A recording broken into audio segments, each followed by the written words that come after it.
तुकाराम गाड़ी रोक दो।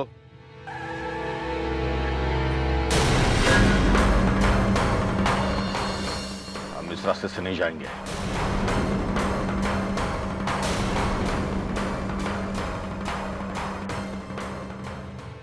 इचलकरंजी वाले रास्ते से ले लो गाड़ी।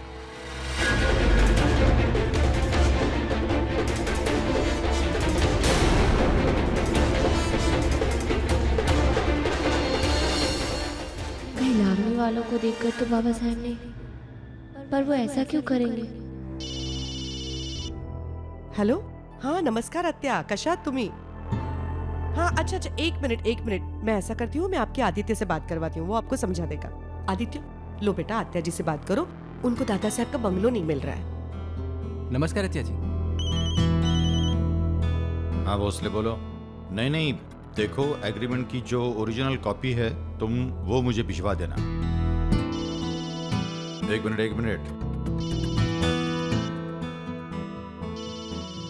स्वरा, ये दादा से मोहिते के यहाँ से फोन है, तो उनसे कह देना कि हम थोड़ी देर में पहुंच रहे हैं। हाँ हाँ बोलो।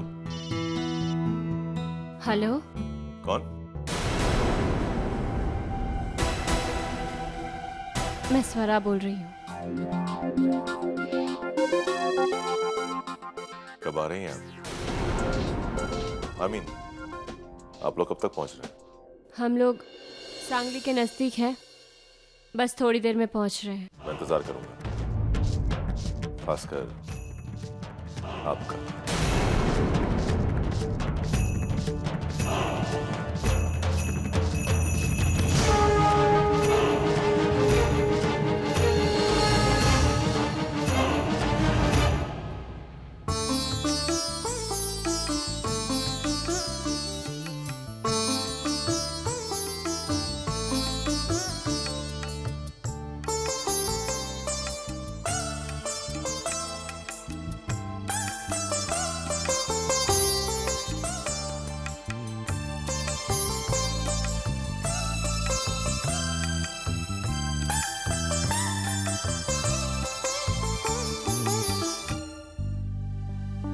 आई साहब, हाँ बेटा, मैं ये सब रख कर आती हूँ। हाँ ठीक है।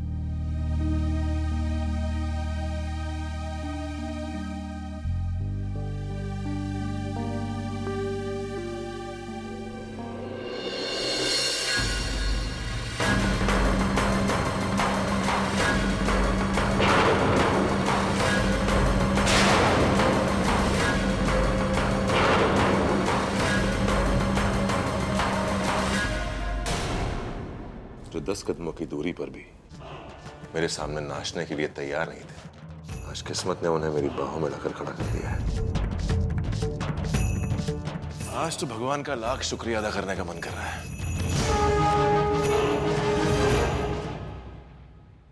Aditya, excuse me. आप ठीक तो हैं? क्या हुआ सर? कुछ नहीं, इनका पैर फिसल गया था। वैसे आदित्य राजे, आप बहुत लकी हैं।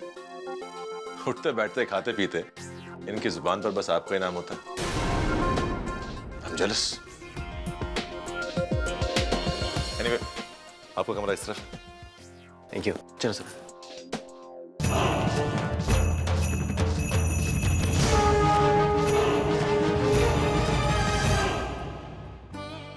लीजिए ना। वैनी साहब, आपकी बड़ी बहू स्वरा कहीं नजर नहीं आ रही है, कहाँ है वो? जरा हाथ मुंह धोने गई है। अच्छा, हाँ। देखिए तो हमने कितनी सारी शॉपिंग की है हमारी बहू के लिए। अब आप देख के बताइएगा कैसे लगी आपको। बहुत बहुत खूबसूरत साड़ियाँ है। अरे वाह, ये तो कितनी प्यारी है। ये तो उसका फेवरेट रंग है। आकृति पे कलर बहुत अच्छा लगेगा।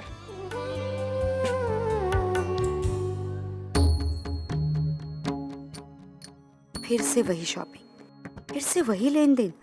इसके आगे इन लोगों की कोई दुनिया ही नहीं है। इससे अच्छा होता कि मैं खुद जाकर महेश को ढूंढ निकालती।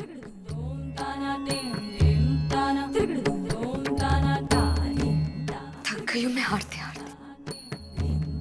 बाजी हाथ में आते आते ही हाथ से निकल जाती है। जितनी बार मैं ईश्वरा को इस घर से दूर करने की कोशिश करती हूँ,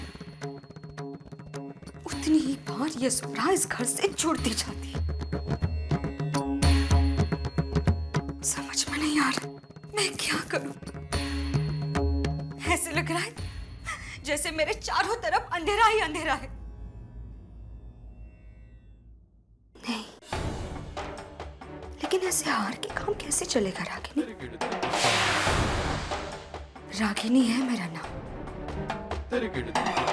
इस अंधेरे को चीर कर एक रोशनी तो नजर आएगी ही। बस एक रोशनी की किरण, और मैं ईश्वरा को और उसके राज को खत्म कर दूंगी, फाश कर दूंगी इसका पर्दा मैं।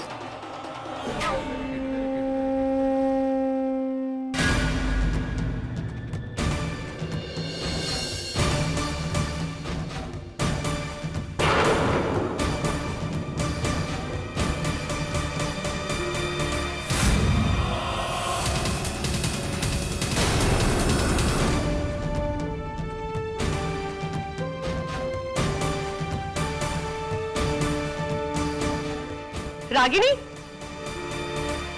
रागिनी, ये देख आकृति के सासू भाई ने उसे कितनी खूबसूरत साड़ियाँ दी है। कितनी प्यारी है ना, कलर्स भी कितने अच्छे हैं। ये देख, ये वाली तो बहुत प्यारी है। इसका पल्लू दिखा। ऐसा है, ये सारी साड़ियाँ मैं आकर देखती हूँ। मैं 1 मिनट में आऊँ? अच्छा बेटा, ठीक है।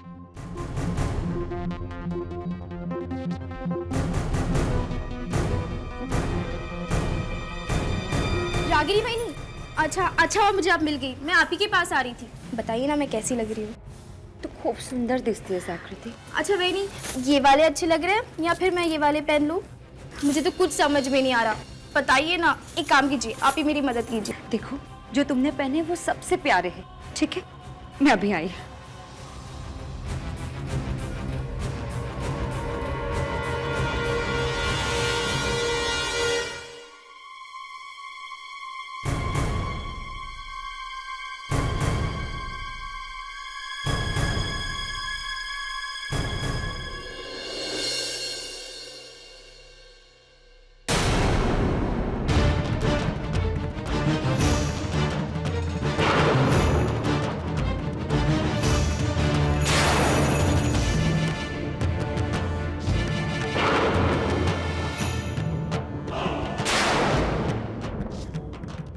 लीजिए,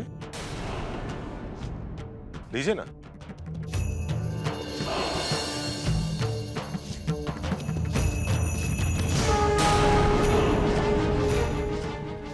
हाँ, तमाशाबाड़ी में लोगों के हाथों से नोटों की गड्डियां लेते वक्त तो इतने नखरे नहीं दिखाए थे तुमने। अभय राजे, और मेरा तो इरादा भी नेक है। मैं तो मेहमान नवाजी कर रहा हूँ। खातिरदारी का एक मौका तो देकर देखिए। वो क्या है नसवर, मैंने आज अपने भाई की सगाई की खुशी में लावणी का प्रोग्राम रखा है।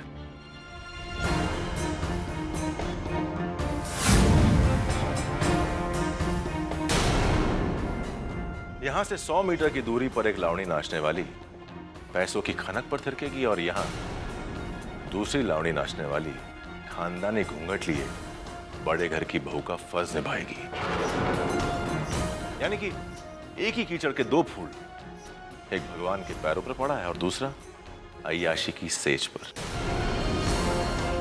ऊपर वाले तेरा भी कमाल है, जब किसी पे मेहरबान होता है तो उसकी दुनिया बदले। बस अब एक और शब्द बोला ना तो मैं सब जाकर आदित्य से कह दूंगी। हाँ, कह दो ना। यहां तुम्हारी जुबान खुली और वहां आकृति बेचारी और कुछ नहीं है। वो 5 लाख की बनाई हुई अंगूठी बेकार हो जाएगी।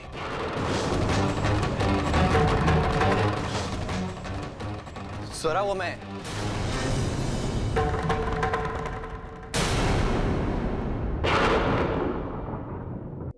अभय जी, आप यहाँ? हाँ, बस देखने आया था कि सारी व्यवस्थाएं ठीक ठाक है या नहीं। देख लिया है। आप लोग आराम कीजिए, संध्याकाळी भेटू। ओके, स्वरा वहिनी, संध्याकाळी।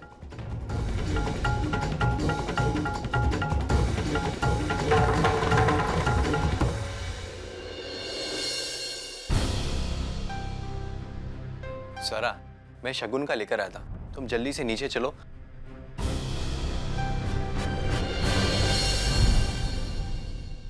हाँ, ये गंगा जल मैंने बताया था ना आपको। हमारे यहाँ सगाई के पहले लड़कियों का पैर गंगा जल से धोने की प्रथा है और ये रिवाज लड़की वालों के घर से किसी पतिव्रता स्त्री के हाथों से संपन्न होता है। कोई बात नहीं, मैं अपनी बड़ी बहू स्वरा से कह दूंगी ये विधि संपन्न करने के लिए। ठीक है।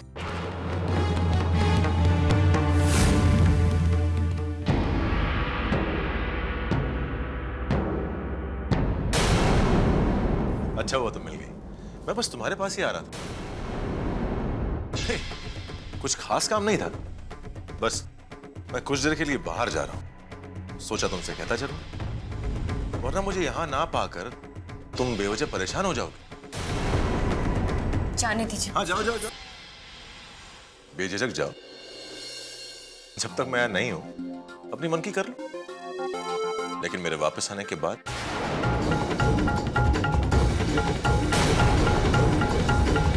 अभी मेरा बदला पूरा नहीं हुआ है स्वरा। अभय राजे मोहिते को ना कहने की अभी बड़ी भारी कीमत चुकानी है तुम्हें।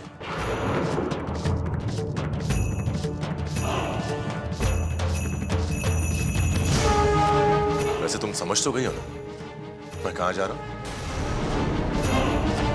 नहीं, तुम्हारे अपनों के पास।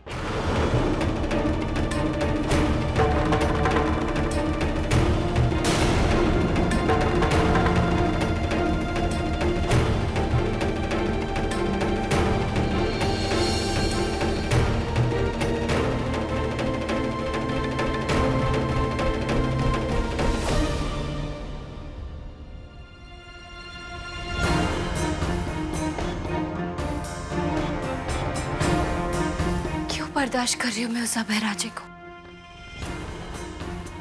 क्यों सुन रही हूँ मैं इतना कुछ? मैंने तो अपने परिवार से कुछ नहीं छुपाया, और जब मेरे परिवार को मेरे अतीत से आपत्ति नहीं तो फिर नहीं, मैं अब और नहीं छुपाऊंगी। इस सगाई के हो जाने के बाद मैं खुद जाके आदित्य से सब कुछ कह दूंगी कि अभय राजे कैसा इंसान है और क्या चाहता है, सब कुछ कह दूंगी। हाँ आदित्य बेटा, तुम खुद जाके सब सामान चेक कर लो, एन मौके पे कुछ प्रॉब्लम ना आ जाए। हाँ बाबा आप चिंता मत कीजिए, सारा सामान ठीक ठाक आ गया है और मैंने वो एंगेजमेंट की रिंग भी आई को दे दी। अरे वाह, ये तो अच्छा हुआ। अब बस आकृति और प्रथा।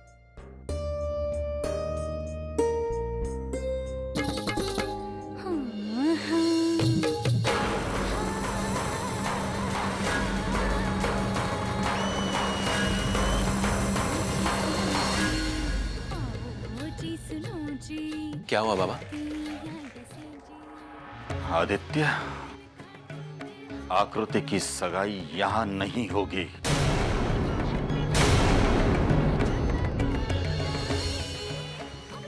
लेकिन बाबा? लेकिन वेकिन सब छोड़ दो आदित्य। तो अभी जाकर दादा साहब से कह देना ये सगाई यहां नहीं होगी। वो एक हॉल का इंतजाम करे, फार्म हाउस, गेस्ट हाउस, या वक्त पड़ने पर वो किसी मैदान में सगाई करे, लेकिन सगाई जैसा मंगल कार्य यहां नहीं होगा। बाबा साहब पर बात क्या है? कोई परेशानी?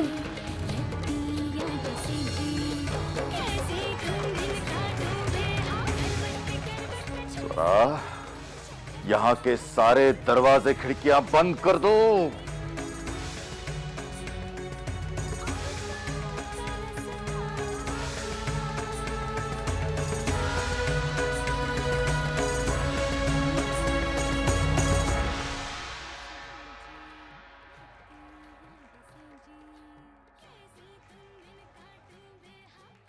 पर बाबा साहब कुछ तो बताइए ना, आखिर बात क्या है? सुनो, क्या सुनाई दे रहा है? हाँ ये तो बस इसके आगे कुछ भी नहीं बोलना स्वरा। देखो स्वरा, तुम इस घर की बहू हो। ये तमाशा और लावणी जैसे चीजों का नाम तुम्हारे मुंह से मैं बर्दाश्त नहीं कर सकता। तुम मुझे पूछ रही थी ना, बीच रास्ते में मैंने गाड़ियों को मोड़ने के लिए क्यों कहा? इसलिए क्योंकि ये लोग जिस रास्ते से जा रहे हैं ना, उस रास्ते से मैं कभी नहीं जाऊंगा। स्वरा, मैं इस तमाशा से सख्त नफरत करता हूं और हर उस व्यक्ति से जो इस तमाशा से जुड़ा हुआ है।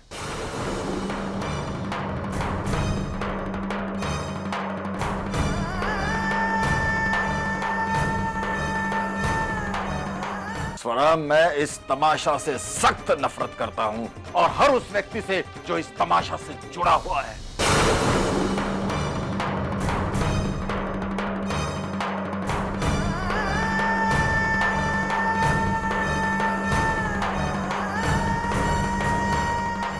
तुझे याद है ना, उस दिन तुम्हारे आई बाबा को मैंने सयाज से रिश्ता तोड़ने के लिए कहा था, और सिर्फ इसलिए ये सयाजी इस तमाशा और लावणी से जुड़ा हुआ है।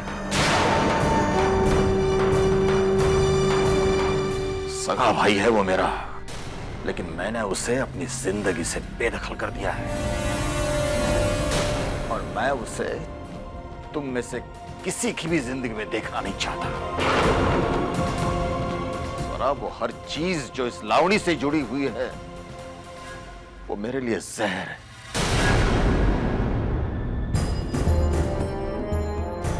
आज ढोलकी का ताल इस माहौल में गूंजा है, घुंघरों की खनक सुनाई दी है। यहां पर यहां का माहौल पूरा दूषित हो गया है। ऐसे दूषित माहौल में मेरी बेटी की सगाई हो, यह मैं सह नहीं सकता। स्वरा, जाओ आदित्य, दादा साहब से जाकर कह दो कि जिस वास्तु में लावणी के स्वर गूंजते हैं, उस वास्तु में मेरी बेटी की सगाई के मंत्र कभी नहीं गूंज सकते। मैं ये रिश्ता तोड़ सकता हूं, लेकिन लावणी करने वालों के साथ और लावणी देखने वालों के साथ मैं रिश्ता कभी नहीं जोड़ सकता। जाओ। इसका मतलब अब तक देशमुख खानदान का कोई भी ये नहीं जानता था कि मैं लावणी में नाचती थी।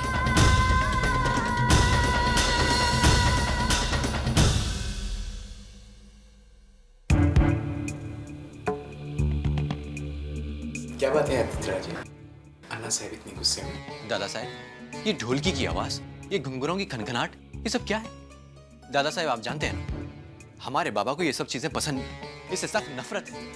इसके बावजूद भी दादा साहब, बाबा चाहते हैं कि ये सगाई यहां नहीं हो, हम इसे किसी और जगह पर संपन्न करेंगे।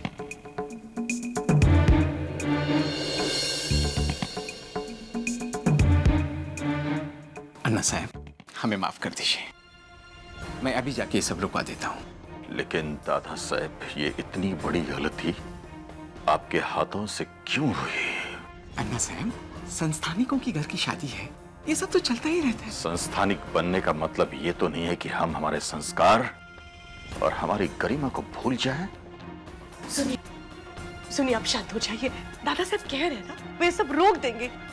देखिए, आप बिल्कुल चिंता मत कीजिए, आपके मर्जी के खिलाफ कुछ नहीं होगा। यहाँ पर नहीं होगी लावणी। वो लोग जो यहाँ नाचने आए हैं ना, उनका साया तक नहीं पड़ेगा हमारे बच्चे पर। मैं अभी लावणी रुकवाता हूँ।